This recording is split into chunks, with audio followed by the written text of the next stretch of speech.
1 Coríntios 12, a partir do 12. Porque assim como o corpo é um e tem muitos membros, e todos os membros, mesmo sendo muitos, constituem um só corpo, assim também é com respeito a Cristo. Pois em um só Espírito todos nós fomos batizados em um só corpo. Quer judeus, quer gregos, quer escravos, quer livres, e a todos nós foi dado de beber de um só Espírito. Porque também o corpo não é um só membro, mas muitos. Se o pé disser, porque não sou mão, não sou do corpo, nem por isso deixa de ser do corpo. Se o ouvido disser, porque não sou olho, não sou do corpo, nem por isso deixa de ser do corpo. Se todo o corpo fosse olho, onde estaria o ouvido? E se todo ele fosse ouvido, onde estaria o olfato? Mas Deus dispôs os membros, colocando cada um deles no corpo como Ele quis. Se todos, porém, fossem um só membro, onde estaria o corpo? O certo é que há muitos membros, mas só um corpo. Os olhos não podem dizer à mão, não precisamos de você. E a cabeça não pode dizer aos pés, não precisamos de vocês. Pelo contrário, os membros do corpo, os que parecem ser os mais fracos, são necessários. E os que nos parecem menos dignos no corpo, a estes damos muito maior honra. Também o que nós não somos decorosos, revestimos de especial honra. Ao passo que os nossos membros nobres não têm necessidade disso. Contudo, Deus coordenou o corpo, concedendo muito mais honra àquilo que menos tinha. Para que não haja divisão no corpo, para que os membros cooperem com igual cuidado em favor um dos outros. De maneira que só um membro sofre, todos sofrem com ele. E se um deles é honrado, todos os outros se alegram com ele. Ora, vocês são o corpo de Cristo, individualmente membros desse corpo. Vamos orar? Senhor, muito obrigado por este momento. Obrigado por este momento de louvor que nós já tivemos. E agora pedimos que os nossos corações estejam abertos, Pai, para receber aquilo que o Senhor tem para nós, Deus. Em nome do Senhor Jesus, amém. Bem, nós damos continuidade à nossa série de mensagens, cooperando com o corpo de Cristo. E hoje nós iremos falar sobre o dom e o amor. O dom e o amor, eles andam juntos. Bem, o que a gente precisa entender primeiro, antes da gente entrar? Que a cidade de Corinto era uma cidade muito rica. Era uma cidade portuária, ela tinha abertura tanto para o Oriente quanto para o Ocidente.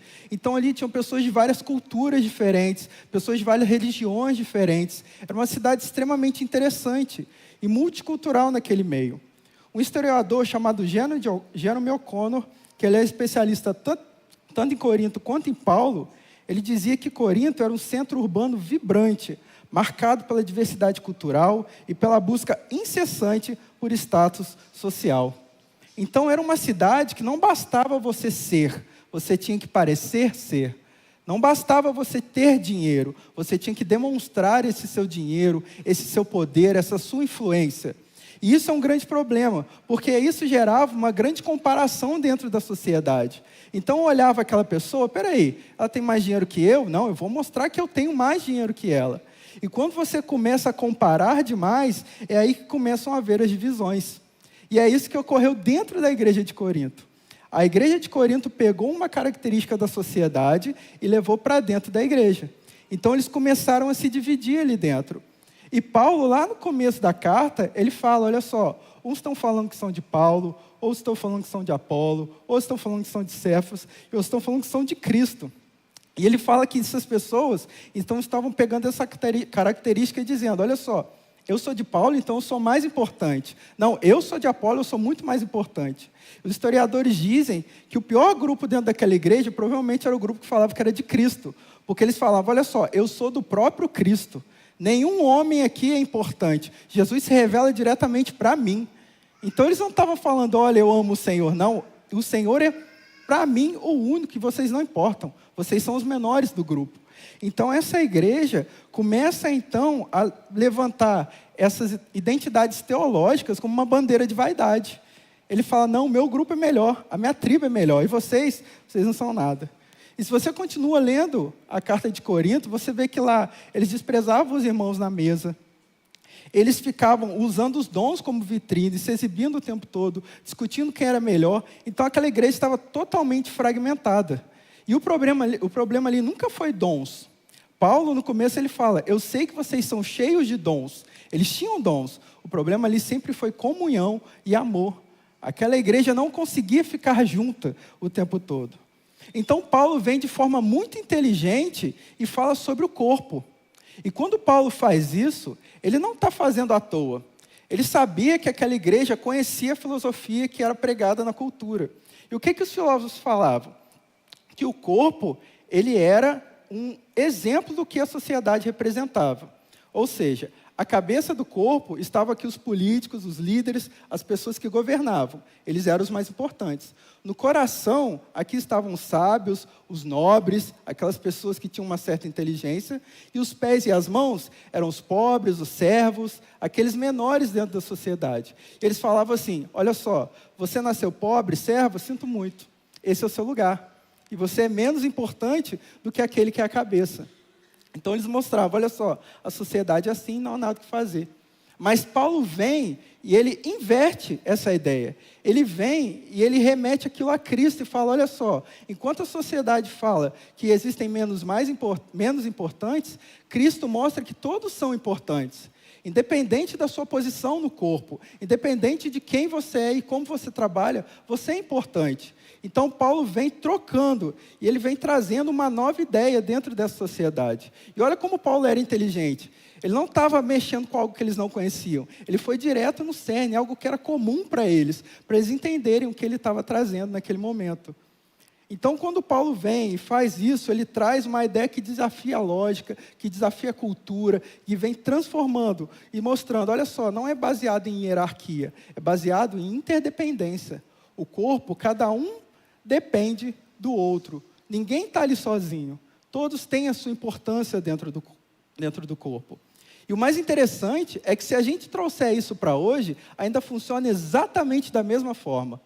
Hoje, talvez a gente não tenha as praças para as pessoas se exibirem, mas a gente tem as redes sociais, onde as pessoas gostam de postar tudo que elas vivem, tudo que está acontecendo, e elas ficam desesperadas pelos likes. A pessoa pode ficar, quantos likes deram aqui? Ah, não sei. Eu não gosto de postar. Dificilmente você vai ver eu postando alguma coisa. Mas quando eu viajei no começo do ano, eu postei tudo da minha viagem. E eu achei demais, porque eu falei, vai ser legal.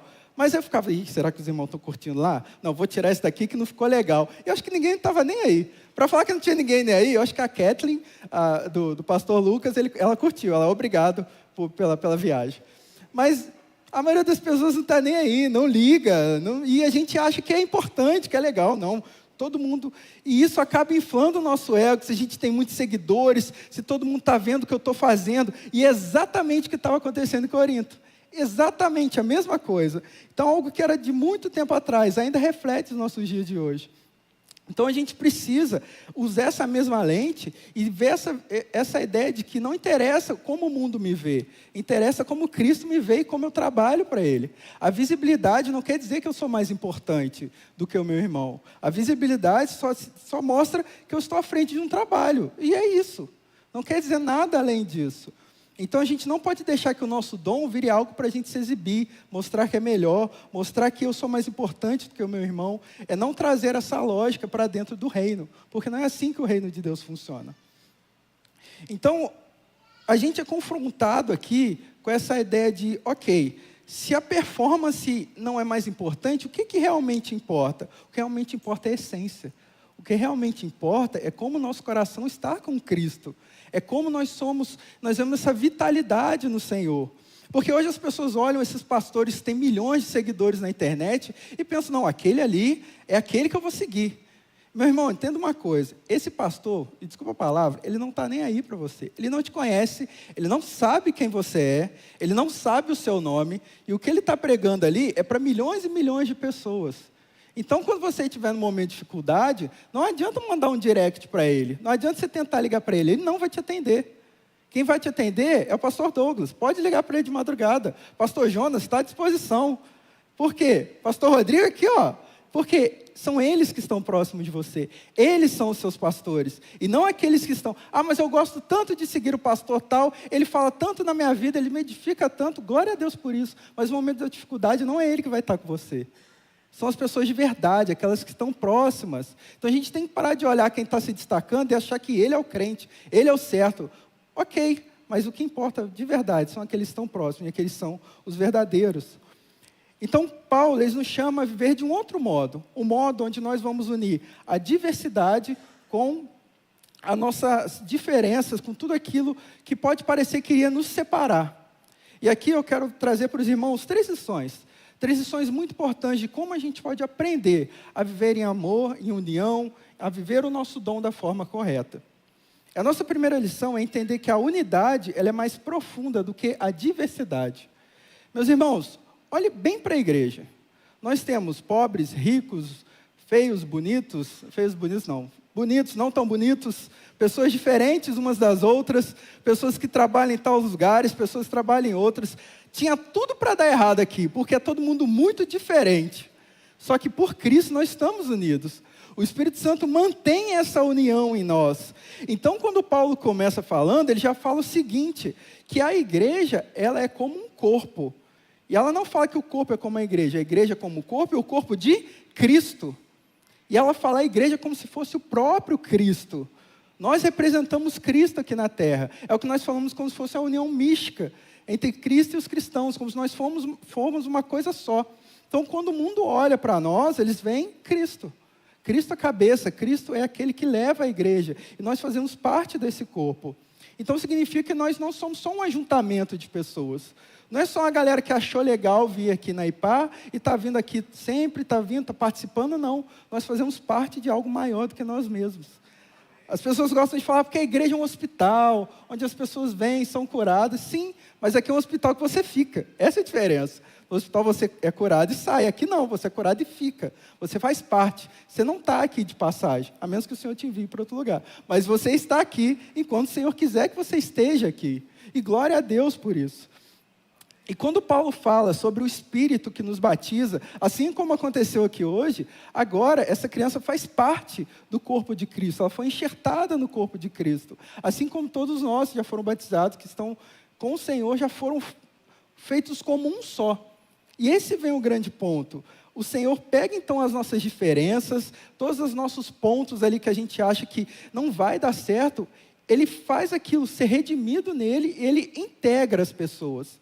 Então, aquilo em mim que não era tão bom, o Senhor limpa, o Senhor faz novo, e eu começo a me integrar com o pastor Jonas. O Senhor limpa aquilo que não é bom nele, e faz... Não que o Senhor tenha... Você entendeu? Tudo aquilo que o Senhor acha que não é bom aqui, Ele vai lá e restaura, e Ele redime, faz aquela igreja andar unida. E isso é o lindo do Evangelho. E quando Paulo fala judeus e gregos, escravos e livres, ele está mostrando, é todo tipo de pessoa. Isso é a igreja. Independente de quem é, há um espaço para você aqui dentro. Independente dos seus erros, das suas manias, daquilo que você é meio esquisito, daquilo que você não é, há espaço para você aqui. Então a grande pergunta que você tem que fazer, Senhor, será que eu me encaixo aqui? Não é essa, é você falar, Senhor, como que as minhas diferenças, aquilo que o Senhor só colocou em mim, pode contribuir para o corpo de Cristo? O que aquilo que é único em você, que vai contribuir para que o corpo avance, para que o corpo ande numa direção que o Senhor quer? Isso vai de cada um. Cada um aqui tem características únicas, que são extremamente importantes para o corpo. Por isso que Paulo fala, imagina um corpo só de mãos, imagina um corpo só de olhos, imagina uma igreja só de Gabriéis, que ninguém vai se abraçar, ninguém vai dar uma boa noite, ninguém vai se cumprimentar. Não vai dar certo. Por isso que a gente precisa de uma igreja de pessoas que se amam, que se abraçam, pessoas que... E vocês entenderam. Continuando, por isso que a unidade, ela não é uniformidade, não tem como, nós não vamos ser iguais, mas Cristo, através do seu Espírito, Ele nos mantém juntos, nos mantém unidos, como um só corpo, andando numa só direção. Eu sei que o tempo todo nós não vamos concordar, de vez em quando nós vamos confrontar uns com os outros, mas isso é diante do Espírito, tudo em paz, tudo para que a igreja avance da melhor forma possível, e glória a Deus por isso. Então, quando esse corpo entende, e quando ele começa a confrontar essa cultura que fala, olha só, não vai dar certo, que fala, não, os ricos têm que ficar aqui, os pobres ficam aqui, os mais ou menos ficam aqui, a igreja fala, não, fica todo mundo junto. É todo mundo junto, no mesmo lugar, trabalhando para um bem maior, e é isso que a gente tem que entender. Quando uma pessoa se separa da igreja, e com certeza vocês conhecem alguém assim, alguém que fala, eu não preciso da igreja, eu vou viver o evangelho sozinho. Essa pessoa não é um mini corpo, essa pessoa é algo morto. Que isso, Gabriel? A mão, ela não existe fora do corpo. Gabriel, e a mãozinha? Não conta. Aquela é desenho, família Adams. Mas se uma mão é cortada, ela morre. Se uma perna é cortada, ela morre. Se um dedo é cortado, ele morre. Ele não existe desligado do corpo. Ele é um membro morto. Então, uma pessoa que está desligada da igreja, que fala, eu não preciso de uma igreja, é porque ela não entendeu o que é ser igreja. Ela não entendeu o que é ser família com Cristo. Ela não entendeu o que é realmente a comunhão. Ele está separado e ele perde o seu propósito dentro daquilo que Cristo tem para ele. João Calvino, ele diz que não se pode ter Deus por pai, sem ter a igreja por mãe. É como a gente entendesse que a fé cristã é uma comunidade por natureza. Não existe uma opção de não viver em comunidade quando você vive na igreja. E quando nós entendemos isso, ok, Gabriel, eu entendi, a gente precisa ter unidade, a gente precisa andar junto, mas como que a gente começa a valorizar as pessoas, sendo que existem pessoas tão diferentes? Como é que eu vou valorizar aquele meu irmão que não quer aparecer tanto e aquele irmão que já gosta mais de estar ali na frente, de trabalhar? Então, a segunda lição que nós aprendemos é a valorizar as partes invisíveis do corpo de Cristo. Como assim, Gabriel? Tem parte invisível? Com certeza. A maior parte da igreja, ela é invisível diante dos nossos olhos. Essa igreja funciona com muitas pessoas que talvez nunca nem subam nesse púlpito, que talvez nunca nem peguem no microfone, mas aquelas pessoas mantêm essa igreja de pé, com oração, com trabalho, com servidão, e talvez a gente nunca nem saiba quem eles são. As pessoas que mantiveram essa igreja até aqui, algumas nós sabemos o nome e outras se perderam na história, a gente não vai saber quem é. Mas eles não deixaram de serem servos e parte do corpo de Cristo. Então o problema ali em Corinto, além dessa divisão que eles tinham, então você também tinha um grande problema desse sentimento de inferioridade dentro dela. Por isso que Paulo fala, eu queria ser mão, eu queria ser pé. Qual que é a ideia aqui? Algumas pessoas veem o seu dom como se fosse algo que não é aplicável ali. Falar, meu dom aqui não está funcionando, eu não queria isso, eu queria fazer outra coisa.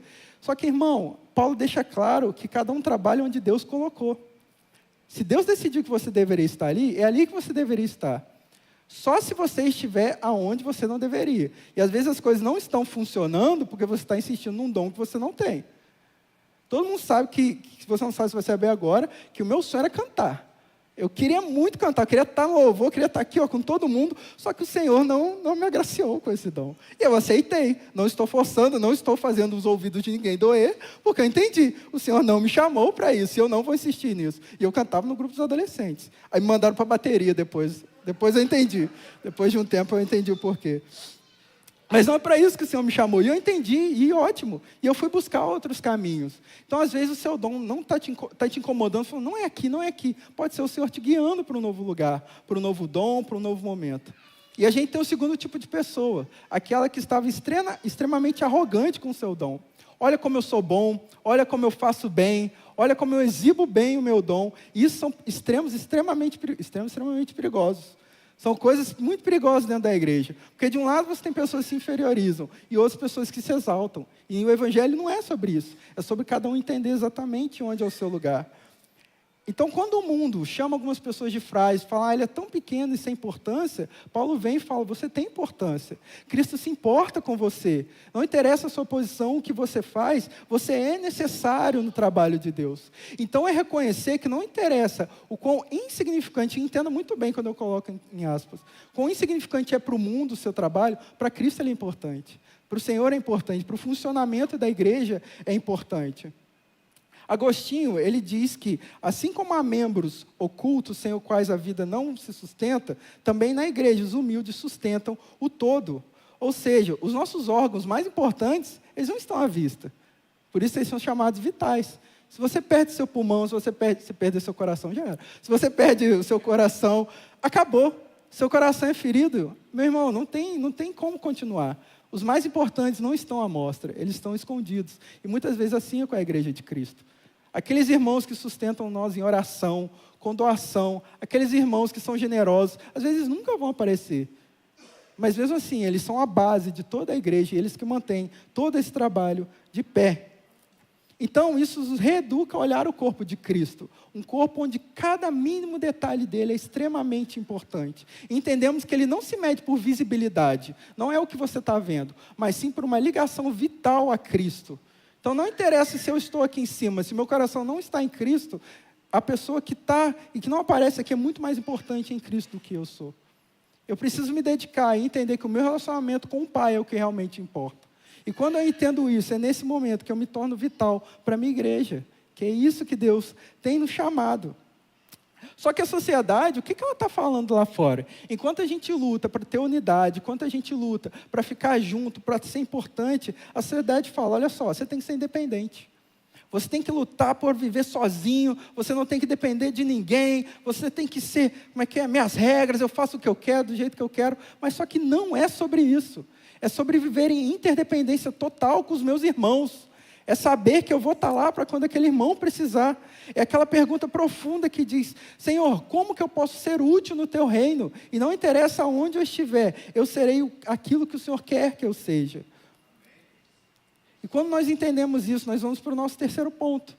Primeiro, a gente entende que nós somos em Cristo. Depois, nós começamos a entender que todos têm valor, independente de onde você está. E o meu terceiro ponto é saber que o amor e o dom, eles devem andar juntos. Meu terceiro ponto é o nome da pregação. Porque Corinto, ela tinha dons em abundância. Era uma igreja rica de dons, línguas, profecias e tudo mais. Só que faltava o amor ali. Aquela igreja não sabia amar. E a gente precisa entender que os dons, eles não substituem o amor.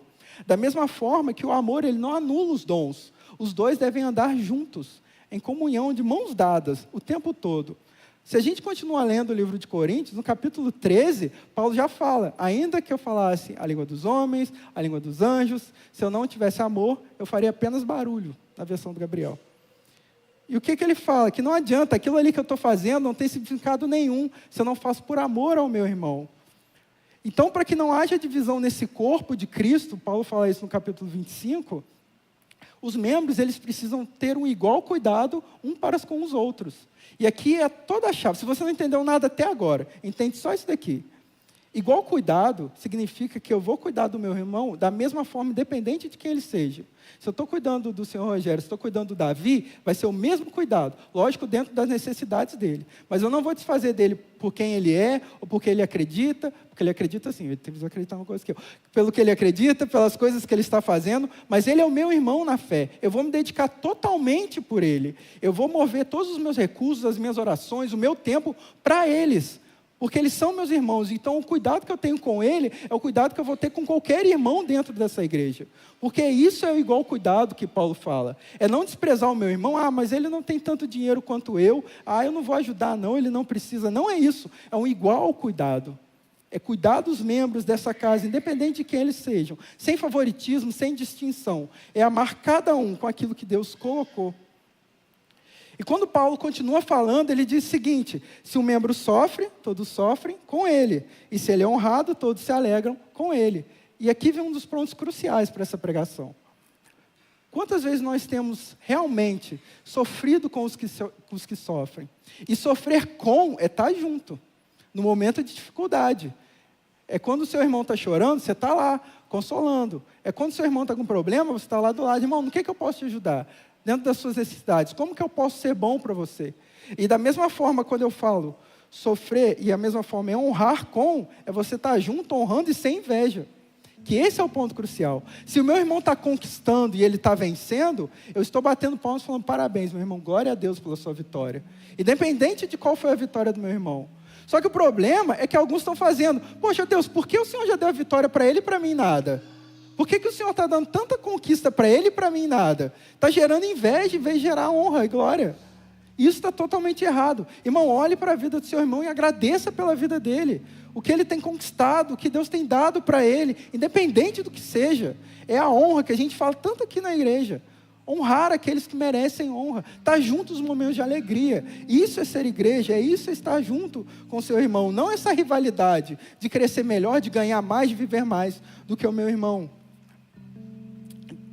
E quando a igreja entende, quando a igreja começa a viver isso, é o momento então que a gente vive algo que Lutero disse. Ele falou certa vez que Deus não precisa das nossas obras, mas o nosso próximo, ele precisa. É entender que tudo que eu faço é pelo meu irmão. Que tudo que eu estou fazendo aqui é servir o próximo. E quando eu sirvo o próximo, eu estou servindo a Deus. Essa pregação aqui, eu não estou pregando para Deus, eu estou pregando para edificar a igreja. E eu me incluo nessa igreja. Quando nós oramos, nós estamos intercedendo pelos nossos irmãos. Quando eu sou generoso, estou generoso pela minha igreja. Tudo é para um com os outros. Nada é só para Deus, tudo é para os nossos irmãos. E Deus vê esse trabalho, com certeza, mas é direcionado para as pessoas. Eu sirvo a Deus servindo os meus irmãos. Então, os nossos dons, eles não são necessários para Deus. Deus não precisa da minha pregação, Deus não precisa do si bemol, do nosso irmão do violão, Deus não precisa das viradas da bateria, mas nós fazemos isso para que os nossos irmãos se elevem em Cristo, para que se aproximem de Cristo, para criar mais comunhão entre nós e com o nosso Senhor.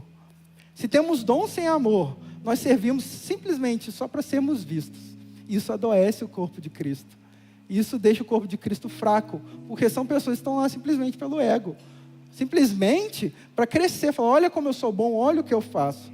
E se eu tenho um amor sem dom, eu tenho simplesmente algo que não é aplicado. Porque o amor, ele é aplicado através do dom. Quando eu aplico os meus dons, eu estou aplicando o amor. Aquele amor está tomando forma através dos dons que Cristo me deu. Então, se eu falo que eu amo e eu não faço nada pelo meu irmão, significa que meu amor não está sendo aplicado de verdade. Caminhando para a conclusão agora. Irmãos, tudo que nós ouvimos hoje aqui é um chamado tanto para curar o nosso coração, tanto para curar as nossas relações. Porque quando o amor e o dom eles andam juntos, o serviço aparece e as pessoas começam a se relacionar muito mais. Então hoje eu queria chamar aqueles que estão com o coração doído, aqueles que estão com algum problema com algum irmão, para se reconciliar. Se alguma pessoa tem te machucado, se alguma pessoa não te amou como você esperasse que amasse, vá até essa pessoa, não espere que ela vá até você. Libere o perdão, perdoe aqueles que te machucaram, aqueles que te feriram, peça perdão, porque você também não é uma florzinha linda que não machuca ninguém. Peça perdão para aquelas pessoas que você machucou, para aquelas pessoas que você feriu, para que o corpo de Cristo não fique doente, para que o corpo de Cristo se restabeleça. Porque um corpo doente não é um corpo que caminha bem, é um corpo fraco, é um corpo que em algum momento vai se dividir. E para você que talvez tenha servido há muito tempo no silêncio, que talvez alguém nunca te disse nem um muito obrigado, essa noite eu quero te dizer que o Senhor viu todo o seu trabalho, que cada pequeno momento que você dedicou do seu tempo, o Senhor viu. E se ninguém nunca te agradeceu, eu digo muito obrigado. Obrigado pelo seu serviço, obrigado pelo seu tempo, obrigado pelo que você tem feito nessa igreja. E se você está à frente de um trabalho e você tem deixado o ego tomar o seu coração, toma muito cuidado, meu irmão. Não foi para isso que você foi chamado. Você foi chamado para amar e para servir. Você não é maior do que ninguém, você não é menor do que ninguém. Você tem que estar onde Cristo te colocou. Quebre o orgulho que está no seu coração e viva uma vida realmente que Deus te chamou. O dom que Deus te deu não é um troféu. Ele é um caminho para amar as pessoas. É um caminho para amar o seu próximo. Então hoje eu te convido a restaurar os seus relacionamentos, a restaurar os seus dons, tanto com Deus quanto com o seu irmão. Veja aquilo que você tem abandonado, aquilo que você deixou de lado. Às vezes um dom que Deus te chamou e você está falando, não quero, Senhor, mas o Senhor diz hoje, vem meu filho, eu quero te usar, eu quero trabalhar com você. Coloque os seus dons no altar do amor, porque no corpo de Cristo ninguém é supérfluo, ninguém é inútil, e todos são utilizados de uma forma maravilhosa. Irmão, entenda uma coisa, ou você edifica o corpo de Cristo, ou você fere o corpo de Cristo. O que você vai escolher? Edificar ou ferir esse corpo?